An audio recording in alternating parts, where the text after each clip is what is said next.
By the sounds of the media, America is on the edge, standing what is being called the fiscal cliff. This whole fiscal cliff issue didn't come up. The fiscal cliff negotiations continue. There's no action from Congress. Going over the fiscal cliff means spending gets cut, that's for sure. The fiscal cliff is the end-of-the-year deadline for automatic budget cuts across all government agencies, as well as increased tax rates for all Americans. That would mean putting an end to the Bush-era tax rates on the wealthiest Americans and ending the payroll tax cuts, totaling about $700 billion. With the clock ticking, Progressive Democrats of America, or PDA, are waging a campaign to make sure that lawmakers don't make cuts in entitlement programs like Social Security and Medicaid. They sent in more than 70 letters to members of Congress expressing their concerns over austerity measures. It's time to protect Social Security. It's time to roll back the Bush tax cuts. It's time that we get on with the work to not only help the middle class, but deal with those folks that have been impacted by the severe budget cuts we've already faced. It's time for a job stimulus. It's time to put money into the economy, not cut it. In Congress, many members are hoping for a grand bargain. That would mean spending cuts as well as raising revenues. For progressives on the Hill, government cuts aren't completely off the table, especially when it comes to the defense budget. Reducing our nuclear arsenal saves billions and billions and billions of dollars. So, we're in a habit here in Washington where you can't talk about cutting one penny from the defense budget because you get accused of being soft on defense. Yet the Pentagon is one of the most inefficiently run agencies in our government.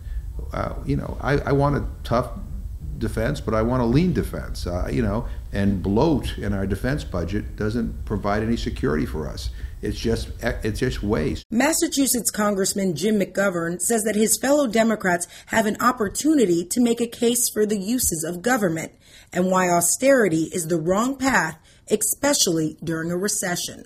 You do not have to lower people's standard of living or quality of life to be able to deal with our fiscal challenges. It's not about austerity. We saw what austerity did in Europe. It's not the way to go.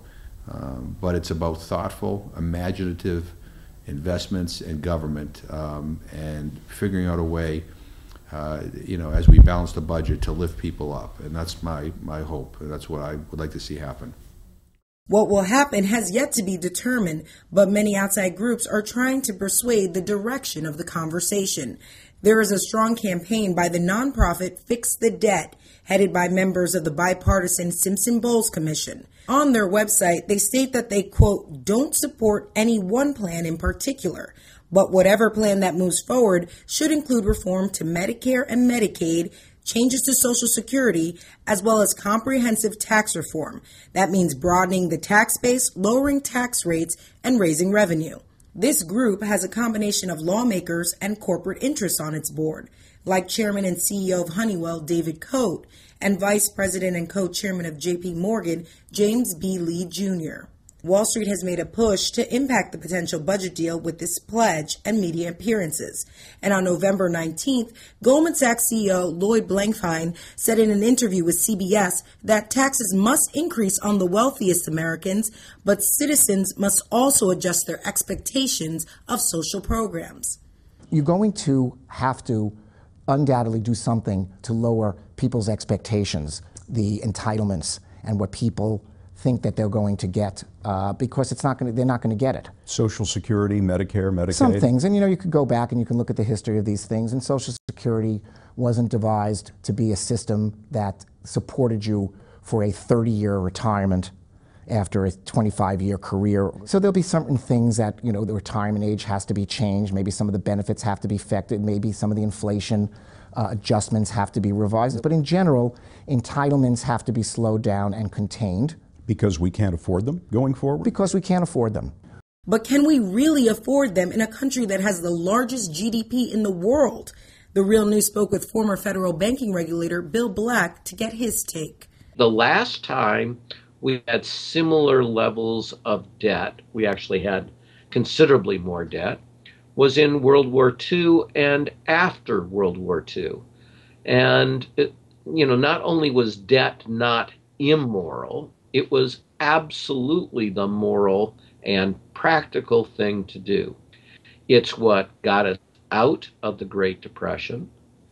allowed us to beat the Axis fascist powers, to build up housing stock at an immense rate for the newly formed families and children, of course, of the baby boom, to build the interstate transportation system of highways, to create the GI Bill, and to establish and greatly expand programs like Social Security.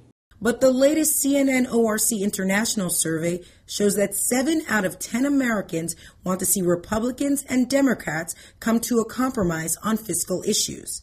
Those in favor of balancing the budget argue that if average Americans have to balance their own household budgets, why shouldn't Congress? Bill Black says that analogy is flawed because the U.S. doesn't have a finite life expectancy and can print its own currency. The United States has very substantial advantages of being the world's reserve currency, right? The dollar is still the basis for most economic transactions, and that's good for the United States in a bunch of different ways. It's not essential to our life. We could still be a very wealthy nation without it, but there are advantages. Well, the only way we can be a reserve currency is if we run deficits ultimately, because we have to kick out the dollars for the rest of the world, and the rest of the world understands that, which is again why we can borrow money at virtually zero rate of interest.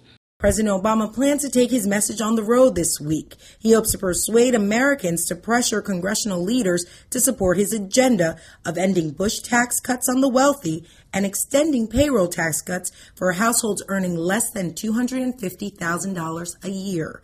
Although talks about cuts to Social Security have been ruled out, according to White House Press Secretary Jay Carney, Medicare and Medicaid are still on the table.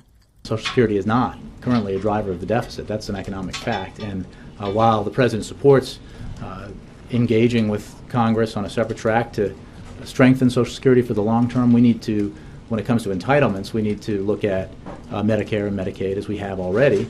But for Black, he sees this push for compromise and dealing with Social Security on a separate track could be setting the stage for corporations privatizing social programs. He will have given away the store, and he will have provided the political cover that the Wall Street needs to be able to, in subsequent presidencies, Republican and Democrat, further erode the safety net and eventually privatize Social Security. So just as only a conservative Republican could go to what was then called Red China, that was Nixon, so too can only a Democratic president open up the safety net to being unraveled. An opening that progressives on the Hill want to remind the president to keep closed. For the Real News Network, Jessica Devereaux, Washington.